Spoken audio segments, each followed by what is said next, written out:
The 18-year-old immigrant was wearing a beret and carrying a suitcase in one hand and a paintbox in the other as he walked off the gangplank at San Pedro. His father had immigrated to America first and then went back to Japan 4 times to bring back a son as each became of age. Kunio Tatsui was the youngest and last son. Upon arrival, he became a schoolboy, receiving room and board in exchange for light household chores. This enabled him to go to school to learn English during the day and take art classes at night. He diligently saved his money for art school tuition, but one of his brothers fell on hard times, so he gave him his savings and forfeited his art classes.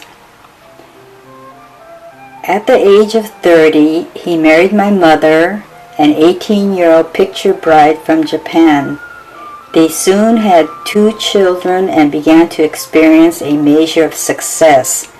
She as the proprietor of the Rose Hotel in Little Tokyo, and he as the produce manager of a Safeway store. The advent of World War II and the incarceration into the Manzanar concentration camp brought unexpected changes, for the internees now had plenty of leisure time to pursue their interests. Kunio was able to continue his interrupted art lessons and paint to his heart's content. But the closure of Manzanar in 1945 brought this to a halt. Leisure time was a thing of the past, as he now had a family of 4 children, a set of twins being born in camp.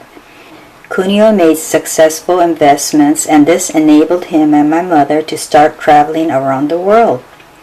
Visiting the great museums of Europe, my mother said that he could stand before one painting for half an hour, while she patiently let him indulge his passion. Grandpa always had a canvas on an easel in the basement where he painted still life and portraits when I was a child. In the 70s, he created realistic sculptures of women, probably models from his classes at Otis. I remember how he was consumed by the genius of Rodin after a visit to Paris. Grandpa's sculptures then evolved to an abstract style. He showed me clever techniques that he used to construct his marble sculptures.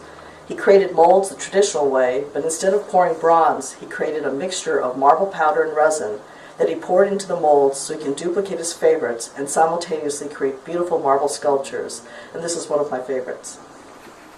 When Kunio retired at the age of 62, he enrolled at the Otis Art Institute, where he met a Japanese-Brazilian sculptor who introduced him to this new medium. His interest quickly shifted from painting to sculpting, as well as etching on metal plates. His sculptures were exhibited at various venues, including the Japanese American Cultural and Community Center. The exhibit was entitled Hyakunen Sakura, which means 100-year cherry blossoms. It is a metaphor for artists who continue to produce things of beauty in their advanced years.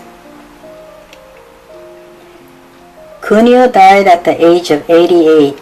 Before his death, his granddaughter Susan told him that she was going to make his grave marker. On the red granite stone is engraved one of his sculptures and the family crest. Although his pursuit of art had to be postponed many times, he was happily engaged in his great love of art in the autumn of his years. I get the inspiration and the incentive to create from looking at great art. Artists whose works have been particularly influential in the formation of my personal style are Henry Moore, Auguste Rodin, Aristide Maillot, and Edgar Degas. Moore's works have an incredible freshness and vitality, Rodin's a deeply moving spiritualism, Maillot's a sensuality whose aesthetic sensibility moves me, and Degas a sense of movement from which I try to learn.